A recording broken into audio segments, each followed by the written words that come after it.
I wanted to talk today about grace.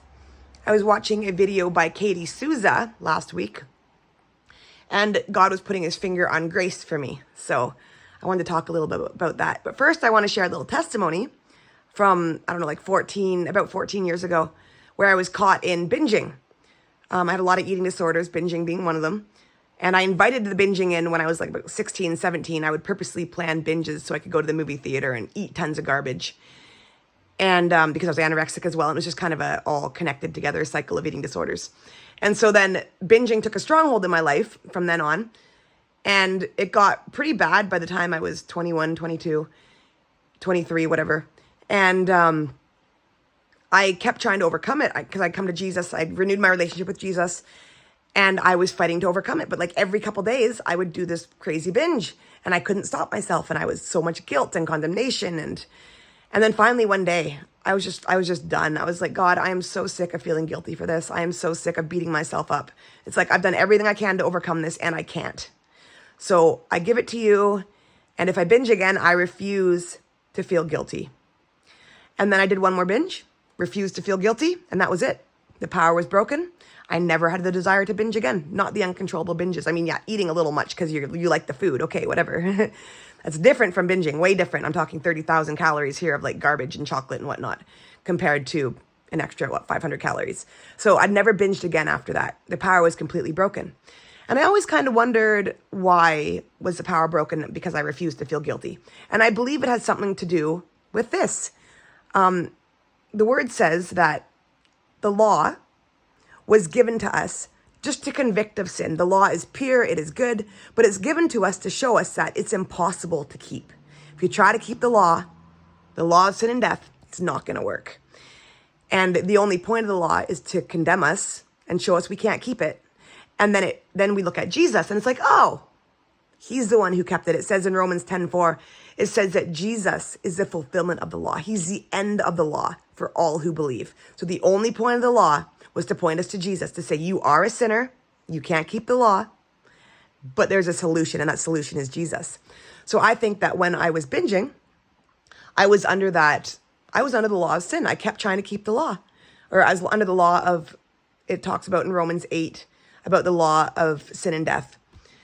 And I was under that law because I was beating myself up for it. I was blaming myself. All that condemnation was coming on me, and I was being kept under the law. But then when I said, I refuse to feel guilty now because I'm saying I'm under grace. And the grace broke the power of the law. And it says that where sin abounded, grace abounds all the more. So I find that a great encouragement, that the places where we've had the biggest strongholds of sin, well, if there's a huge abounding of sin in our life, then God says, well, my grace abounds so much more than that sin.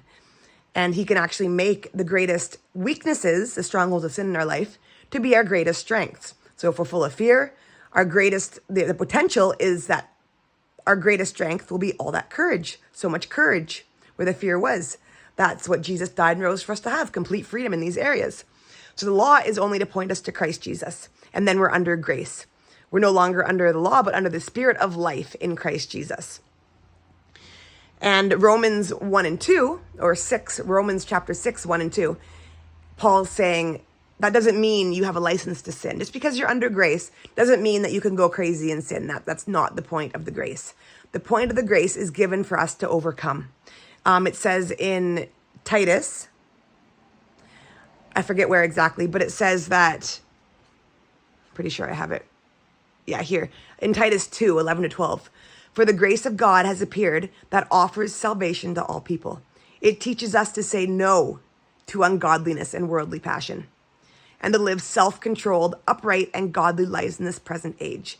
So grace is given to lead us to godliness.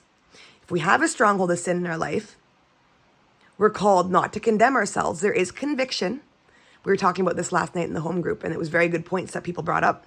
Conviction being one of them, which I'm asking God for healing in, because I'm pretty sure I shut conviction down a very long time ago when I was a little girl.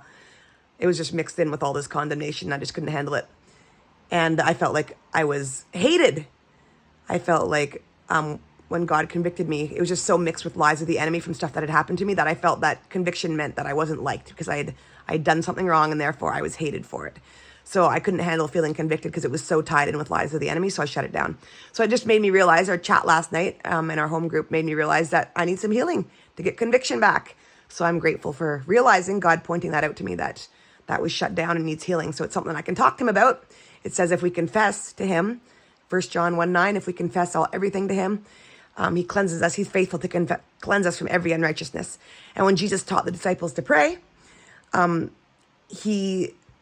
one of the things he said was to confess your trespasses every day. This is the prayer to pray. Let your kingdom come. Your will be done on earth as it is in heaven. Forgive me my trespasses as I forgive those who trespass against me. So when God highlights things to us, we simply confess, bring it to him. And he is faithful to cleanse and heal. So grace is not given for us to willfully keep sinning and saying, oh, I got a license to sin. I'm under grace now. Yes, you're not under the law. You are under grace, but grace is given to overcome. So for example, if we do something that we shouldn't do, if we do a terrible sin that, a habit that we're stuck in, and we do it again and we don't want to, well, instead of bringing ourselves under the law and condemning ourselves, the enemy wants to condemn, we just say, no, I'm forgiven. I have grace to overcome this. And you get up and you try again. You take the word as your weapon. You use God's grace to overcome. His grace comes in many different forms. And one of the ways of grace that God has given me is teaching me about his word being a weapon. The word is a fire. The word is a hammer. We can take that word. We can say, it is written, greater is God in me than he that's in this world. It is written, I'm the complete in Christ who's the head of every principality and power. It is written, God sends all of my enemies to the pit of destruction. It is written. So we use the word as a weapon to overcome these strongholds of sin in our life. He gives us grace to do that. And if we fall again, we get back up and we say, nope, I'm not condemned. I repent and I'm going to try again. His grace leads us to godliness.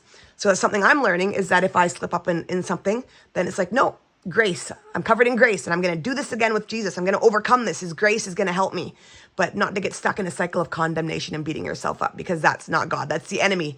And that condemnation keeps you stuck there in that pit of sin.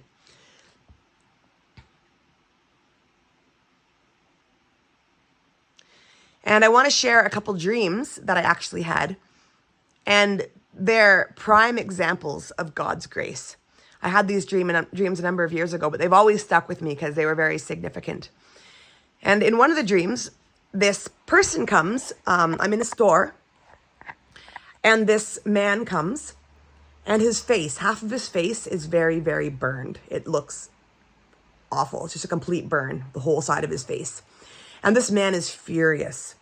He comes into the store and he's so mad. You can feel the anger and hate on him. And he's looking for the person who did it to him, because he's going to murder this person who caused his face to be burned.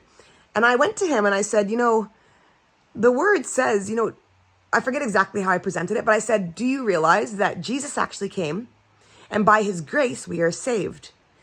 And the word saved is sozo, which means made whole, healed, prosperous, delivered. So I was like, by his grace, you're actually made whole. And when I said this to him, a look of realization came onto his face when he realized what I was saying. He realized that because of the grace of Jesus, Jesus took our sin and forgave us. And when we believe in him, we're given grace, made whole, healed. And then when he realized what I was saying, that he had grace, and that grace makes him whole, his face was healed right before my eyes. I literally watched the burn, completely undone, face restored, and the burn was gone. And it was really cool because not only was he healed on his face, but when his face healed, it actually healed his heart. An inward work was done. And the bitterness that he had towards this person, literally, while we were yet sinners, Christ died for us. While we were yet sinners, his grace was given. This fellow wanted to murder that man. But Jesus said, I've given you grace to be made whole. And his face was made whole. And in that moment, his heart was changed. This man didn't do a thing to deserve it. He was worth it, but he didn't deserve it. And Jesus healed him. Completely healed him while he was a sinner. While he was wanting to murder somebody, he was healed. That's the grace of Jesus in our lives. And the other dream was this lady was coming out of a Christian conference. And I was really scared, but I went and asked her, can I pray? Like, did you get prayer on that conference? And she said, no. So I said, well, can I pray for you? And she said, yes. So I shut my eyes because I was kind of scared to watch her in case nothing happened, because I wanted something to happen really badly. And so I was kind of afraid to watch while I prayed for her, but she was on an oxygen tank as well.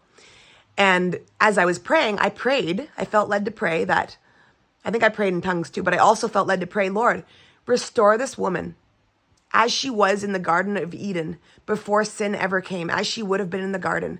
Restore her. And this woman was fat. She was ugly.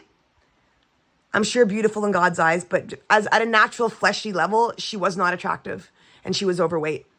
And when I prayed for her to be restored, as if she had been in Eden before there was ever any sin, all the fat fell off her right before my eyes, and her face and her facial features actually turned right before my eyes. She was transformed into a pretty woman, and the oxygen tank, we didn't need that anymore. So she was totally changed. And that's God's grace, not because we deserve it, but because he loves us so much. He died to give us that grace to be completely freed. And I love this verse. Katie, actually, in her teaching, Katie Souza, she highlighted this verse. I'd never actually noticed it before in the Bible. It's in Jeremiah 33, not Jeremiah, sorry, Job 33. And it says, okay, so there's this, I haven't read it in context yet, like who it's actually talking about. Maybe it was talking about Job. I'm not sure who it's talking about, but it said, he is chastened with pain upon his bed and with continual strife in his bones, so that his desire made him loathe food. Even dainty dishes made him nauseated. He couldn't even eat them or think about them. They just made him nauseated. His flesh is so wasted away that it cannot be seen, and his bones that were not seen were sticking out of him. He was so thin, his bones were sticking out. And his soul was drawing near to corruption, his life to the destroyer, to death. His life was going away to death. He was so tormented. But then God's grace came. It says, then God is gracious to him and says, deliver him from going into the pit of destruction. And then God said, I have found a ransom, a price of redemption, and an atonement. And you want to guess what that price of redemption was? That atonement, that ransom, that was Jesus' death on the cross. Jesus paid the penalty for this man. And what was the result of the penalty that Jesus paid? God says, I found a redemption. He said, I found a ransom for this man. And he says, the man's flesh shall be restored.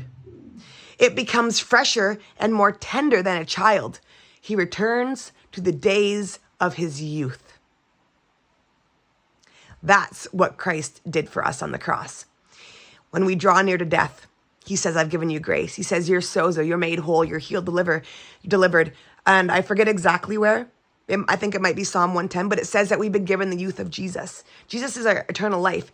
And it talks in the Bible about the wellspring of life, the fountain of life inside of us. That's Jesus inside of us.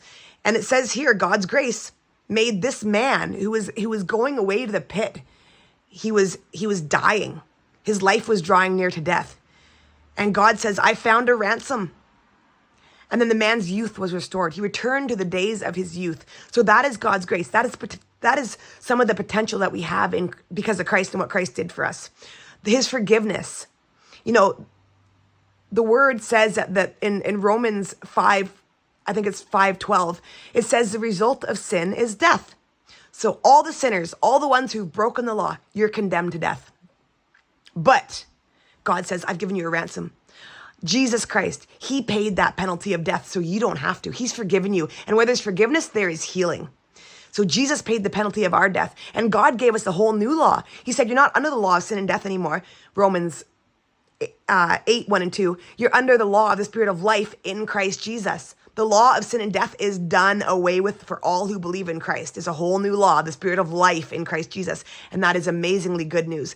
That means we can be restored. We can be made whole. Jesus, it says in, I think it's 2 Timothy 1:10, somewhere around there.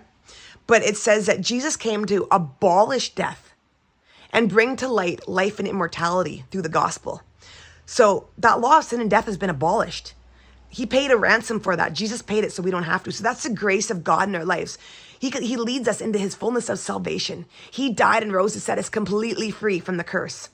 Jesus came to undo and destroy the works of the enemy according to the word of God in every part of our lives. We are regenerated, made young, made youthful, set free from pain and suffering and death by grace. His grace regenerates us and sets us whole. I love this verse in Colossians 1:20 in the Passion Translation. It says, by the blood of his cross, everything in heaven and earth is brought back to him, back to its original intent, restored to innocence again.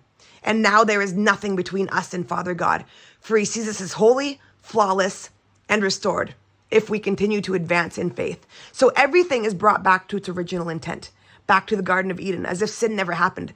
And yet, not only is it brought back to its original intent, as if we'd never sinned, but we have much more because there's a whole new creation to be had now.